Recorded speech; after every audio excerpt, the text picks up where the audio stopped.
Hello guys, j'espère que vous allez bien. Bienvenue chez Ladoa. It's about everything. Et cette fois-ci, il y a une situation, on va direction de Kinkole.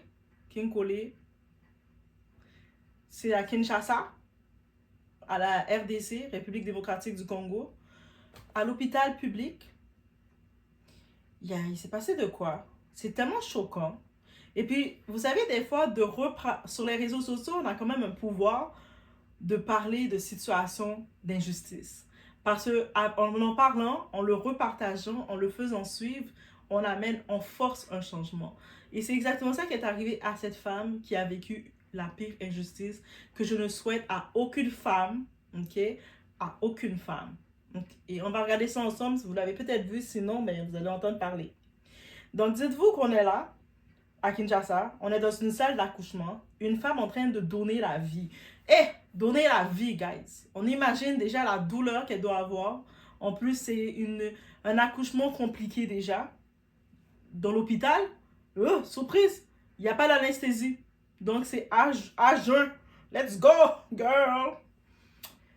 Et lui, le médecin, qui a étudié en médecine, dans sa déontologie à lui, dans ses pratiques à lui, il a dit, ben, pour sauver la vie de la personne, je vais m'imposer physiquement avec elle. Comme ça. Et en plus de ça, c'est filmé. Je sais pas si pour lui, il était tellement fier de lui, il a dit, on doit filmer ce moment-là. À ce qui paraît, il y avait un stagiaire, le stagiaire qui a filmé, mais il y a eu une autorisation qui s'est faite de lui de le filmer, jusqu'à partager sur les réseaux. Je sais pas c'est quoi qui s'attendait, que le monde en dise, yes, oh yeah man, you did a good job. Et tu sais, quand j'écoutais, et puis en plus de ça, déjà en regardant la vidéo, elle est très choquante. Vous allez pouvoir aller sur Twitter, le réseau X là, de Elon Musk, vous allez voir. Vous avez accès de voir cette vidéo et vous-même, vous allez être choqué. Et quand on regarde ça, c'est déjà très choquant, c'est un scandale. C'est le miroir d'un système malade. C'est ça qu'on retient. Une femme qui accouche, elle crie, elle saigne, elle souffre, et au lieu de la soigner, ben, on juge bon que son remède, c'est de la tabasser. Et dans mon cerveau, j'essaie de cliquer. Je me dis que peut-être c'est moi qui est trop douillette aussi. Bienvenue dans un pays où donner la vie peut te coûter ta dignité. On est chez Ladoa, It's About Everything, on dit les choses vraies telles qu'elles sont. Et peut-être que de parler de situations choquantes, ça peut sauver des vies. Ça peut sauver des femmes parce que dites-vous, elle a été publiée parce qu'elle devait être publiée, mais derrière, il y a plein d'autres personnes, plein d'autres femmes qui ont des traumatismes de leur expérience. Et si vous faites partie d'une de ces femmes-là, je veux vous entendre, ok? Contactez-moi, je veux vous entendre. Et je pense que je vais même céduler un direct avec nous ensemble. On va regarder, dépendant le nombre de personnes qui voudraient témoigner, et que vous racontez ça. Parce que votre histoire, votre traumatisme peut changer le système. Avec les réseaux sociaux, tout va très vite, ça fait le tour du monde. On y va.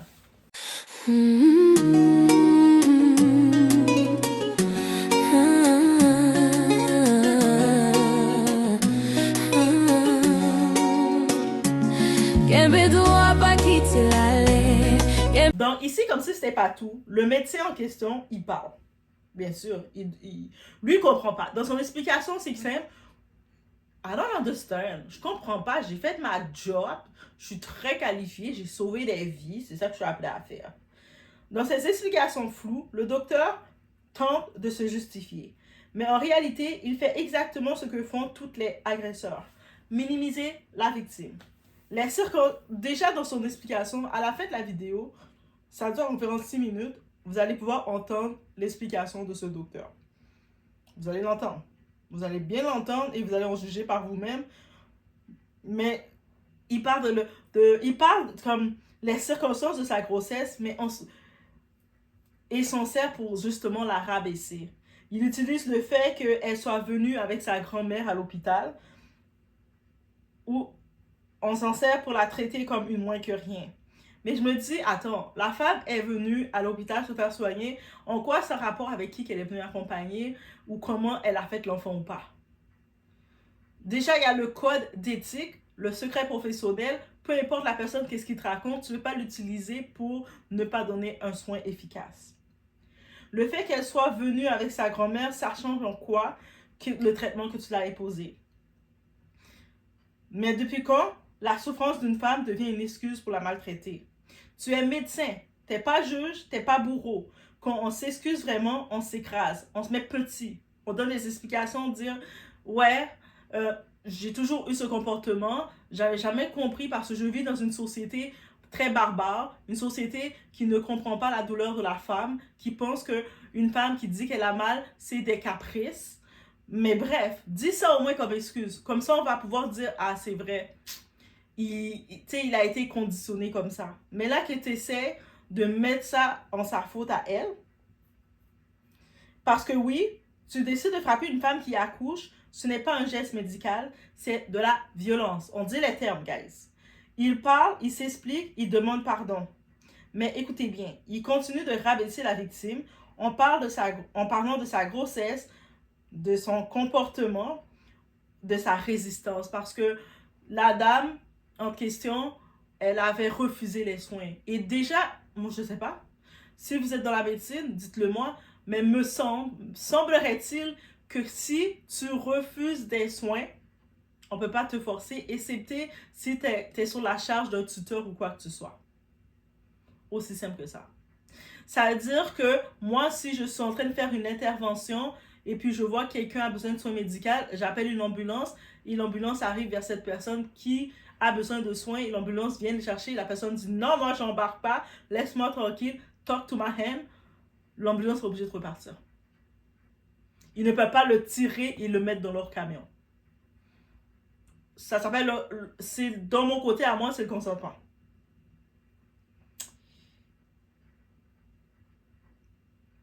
C'est toujours la même stratégie.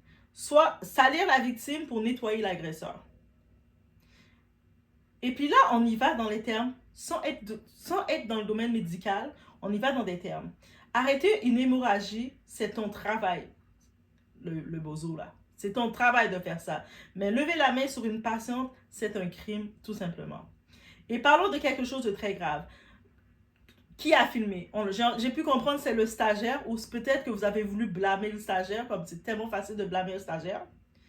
Mais pourquoi le publier? Déjà, la dame sa nudité était exposée. Donc déjà, en plus de la frapper, de la filmer, c'était quoi le plan, le projet dans votre tête? Est-ce que c'est à titre informatif? Et en plus de ça, de l'exposer sur les réseaux, ça fait le tour. Une femme qui est vulnérable, en train d'accoucher, qui est dans ses émotions et tout, exposée sur les réseaux. Ça aussi, c'est un autre type de violence. Et dans un état de droit, chaque acte a des conséquences. Le traumatisme qu'elle a vécu ne va jamais disparaître parce que quelqu'un a dit pardon devant une caméra. Et dites-vous que cette femme-là, qu'aujourd'hui, c'est son moment d'être exposée, on est encore au mois de mars, on parle, c'est le droit de la femme, le mois de la femme, voilà.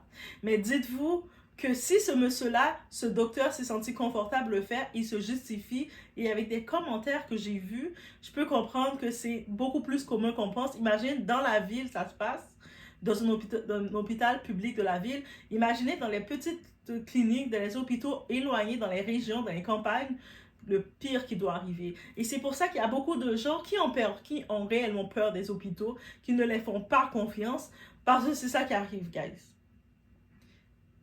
Le système, on va en parler de ce système. Maintenant, on va parler du vrai problème. Comment un hôpital général de référence à Kinshasa peut manquer d'anesthésie? Comment une salle d'accouchement peut ressembler à pas d'équipement, pas de conditions d'hygiène dignes, pas de moyens? On demande aux médecins d'être parfaits, alors un système qui est déjà en train de périr. Mais attention, la précarité n'excuse jamais la violence, guys. Et en droit congolais, un acte médical sans consentement égale faute, voire violence. C'est-à-dire que oui, le consentement, même en domaine médical, est requis. Sinon, c'est une faute déjà. C'est-à-dire que comme excuse de dire, mais moi, je voulais la sauver la vie et elle ne voulait pas, donc j'ai décidé de la fesser là. Mais déjà, dans ton cours, là, ton cours de psychologie médicale, parce qu'il y a des cours de psychologie médicale, toi, tu dormais où? Tu n'étais sûrement pas en classe. Tu étais peut-être physiquement en classe, mais tu étais ailleurs. Est-ce que c'est même toi qui as composé ton examen ou peut-être c'est quelqu'un que tu as payé quelqu'un pour faire ton examen? Je peux me permettre de te poser la question, frère. Donc non, même si elle refuse, tu es obligé de respecter ça. Ça peut être frustrant parce que tu étais prêt à la sauver, tu avais toute la passion de la sauver, mais arrêtez de nous vendre ça comme un cas isolé. Ce médecin n'est pas un monstre sorti de nulle part. Il est le produit d'un système. Un système où la femme n'est pas respectée. C'est aussi simple que ça. La douleur est banalisée et la violence est normalisée. Aujourd'hui, il a été éradiqué par la force des réseaux sociaux, par le pouvoir des réseaux sociaux. Et c'est pour ça que vous allez voir des Doha et d'autres personnes se mettre devant leur caméra et dénoncer des situations qu'ils voient dans les faits divers. Parce que quand on fait ça, ça a l'air de rien, mais ça crée un impact. Ça crée un mouvement et ça a créé un mouvement pour cette femme. Mais dites-vous une question, posez-vous une question. Combien d'autres font la même chose sans les caméras? Lui, il avait de l'assurance, il se sentait sûr de lui, il a filmé. Mais il y en a beaucoup qui le font, mais ils ne se filment pas parce qu'ils savent que, ce que je fais là, c'est pas politiquement correct, c'est pas dans le code de déontologie, ça manque d'éthique. Mais c'est ça. Et j'ai envie de dire maintenant d'accuser l'État. L'État, vous êtes complice par son silence. Maintenant, on va parler des vrais responsables. Où est l'État? Où est le ministre de la Santé? Comment un hôpital public de la capitale peut fonctionner? Sans anesthésie, sans matériel, sans conditions humaines minimales. Mais pour voyager, pour les conférences, pour les hôtels, là, il y a de l'argent de débloquer. Quand c'est le temps d'aller faire des conférences partout, d'aller dans les beaux hôtels 5 étoiles, de prendre l'argent pour investir, pour sortir quand ça vous tente, soudainement, l'argent est débloqué, n'est-ce pas? Soyons honnêtes, ce n'est pas un problème de moyens, c'est un problème de priorité. Aujourd'hui, tout le monde applaudit parce que la victime a été transférée dans un meilleur hôpital. Oui, il y a eu une action qui s'est faite récemment. Mais posez-vous la vraie question. Pourquoi faut-il être tabassé pour avoir accès à des soins décents? Si tu es une femme lambda, comme c'est le cas de la femme, et tu n'as peut-être pas la chance d'avoir été filmée, exposée, parce que ce n'est pas cette femme-là qui s'est filmée. Peut-être elle aurait vécu dans la honte, dans le trauma, elle n'aurait pas osé se filmer. Donc, tu accouches dans la souffrance. Si ton histoire devient virale, là, on peut te sauver. Parce qu'en effet, dans les actions, il y a Denise Nyakari, c'est la femme du président, qui des fois, elle s'intéresse au dossier des femmes, et puis elle suit les réseaux sociaux, elle a quand même une équipe qui travaille avec elle, elle a vu l'actualité passer, elle a décidé de se déplacer sur place, elle a pris cette dame, elle l'a amenée dans un hôpital privé. Elle a pris la dame, elle l'a sortie d'un hôpital public parce qu'elle sait qu'il n'y a aucun soin là-bas, dans ces hôpitaux qui sont gérés par l'État, elle l'a amenée au privé. C'est aussi simple que ça. C'est très grave, très très très grave, guys. Même la politique de gratuité de maternité est remise en question. Parce que la réalité, c'est quoi? 2 systèmes de santé. Un pour les pauvres, un pour les cas médiatisés. Et là, miracle. La première dame qui intervient, et soudain, on lui trouve un hôpital propre, il y a des soins, il y a du personnel compétent. Donc, le personnel compétent, là, ça veut dire que si tu veux pas te faire tabasser, là, tu dois payer de l'argent dans le privé et tu vas avoir du personnel compétent. Si tu te retrouves au public, parce que tu as les moyens que du public, tu vas recevoir qu'est-ce que tu reçois. Et puis, si tu oses chigner un petit peu trop, arrête de faire tes caprices, saisis-toi. On a pu voir des gens, des personnalités, ils vont s'indigner sur les réseaux sociaux, ils vont faire des discours, parler de tolérance zéro, mais leurs femmes, où est-ce qu'elles accouchent? Quand tu vois les privilégiés, là, leurs femmes, elles accouchent où? Ils vont prendre leurs femmes, ils vont les envoyer en Occident. Ils vont les envoyer dans le privé, en Afrique du Sud, un peu partout accoucher parce qu'ils savent la médiocrité qu'il y a chez eux. On veut un Afrique meilleure, make Africa great again, mais ça va commencer par dénoncer ce qui se passe ici. Aussi simple que ça. Pendant que le peuple saigne sur les lits sales, accouche sans anesthésie, se font tabassé sous prétexte que ça fait partie du code médical. Il y a 2 Congos. Et ça, c'est une honte. Ce médecin, aujourd'hui, il a été radié parce que le cas a fait le tour, justement. Mais soyons honnêtes. Combien d'autres continuent en silence et continuent de le faire? Peut-être ce cas-là, ça va réveiller certains qui faisaient cette pratique qui vont se dire « Hi! Je risque de me faire prendre si on me surprend, ça risque de mal aller pour moi. Hi! Je pense que je vais rester tranquille. Je pense que je vais arrêter de faire ce qu'il fait parce que c'est pas très bon. » Combien de femmes vivent ça sans caméra? Combien de femmes sont en trauma dans un pays où ce qu'on impose à la femme de faire des bébés, de pondre des bébés? Imagine, il y a des femmes très jeunes qui se retrouvent dans des situations comme ça, guys. Sans vidéo, cette femme aurait été traitée de menteuse. Donc cette femme-là, heureusement, il y a les caméras qu'elle a été exposée. On ne sait même pas c'est quoi son nom à cette femme-là, mais les caméras ont fait le tour. Mais s'il n'y avait pas eu de vidéo, même si elle aurait raconté son trauma, elle devine qu'est-ce qui m'est arrivé quand de l'accouchement. Devine quoi?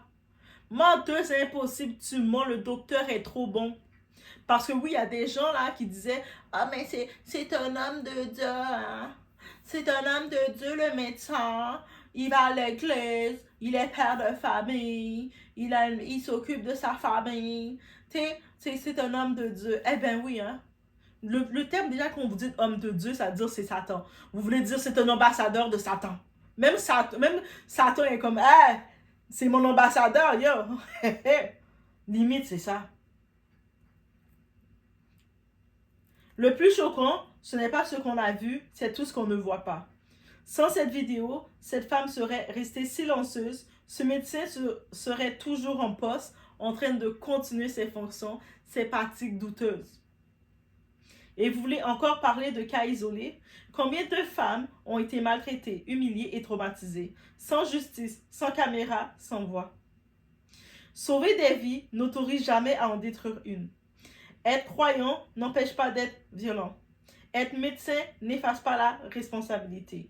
Un pays qui ne protège pas ses femmes en train d'accoucher est un pays en faillite morale. Et non, ce n'est pas juste la faute d'un médecin, c'est la faillite d'un État, c'est l'échec d'un système, c'est la responsabilité des élites. Il faut dire les choses clairement. Le système de santé congolais doit être modernisé. Les maternités doivent être sécurisées. Le respect des patients doit être non négociable. Parce que si ça se passe comme ça à Kinshasa, en pleine ville, imaginez dans les villages. Ce n'est pas juste une histoire, c'est une réalité que vivent des milliers de femmes dans le silence. Et aujourd'hui, une seule question reste. Combien d'autres devront souffrir avant que ça change vraiment? Aujourd'hui, tout le monde est choqué. Mais demain, on va vite oublier, on passe à autre chose et ça recommence. Alors dites-moi, combien de femmes devront encore souffrir avant que ce pays décide enfin de les respecter? De respecter ces femmes qui donnent naissance, qui risquent leur vie comme ça et qui se retrouvent avec des traumas. Il y a des femmes, après, tu vas voir, ils vont plus oser aller à l'hôpital, faire confiance au médecin même pour aller faire un bilan médical parce qu'elles vont avoir peur, elles vont avoir les traumatismes de qu'est-ce qu'elles ont vécu. Combien de femmes se retrouvent qu'elles ne peuvent même plus poursuivre leur grossesse? Ben, elles vont se dire, avec ces traumas-là, quand ils vont regarder cet enfant, ils vont se dire, tu sais, tout ce que j'ai vécu à cause de toi. Bref, guys, ça me frustre tellement.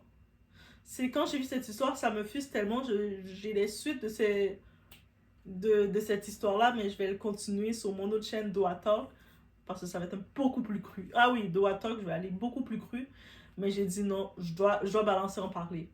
On doit le dénoncer, ça doit faire le tour. Parce que si on reste dans le silence, on ne contribue pas au changement. On tolère un système défaillant. On permet que d'autres femmes souffrent. Et on ne veut plus ça. Donc, faites ce que vous avez à faire aussi. Autour de vous, dénoncez.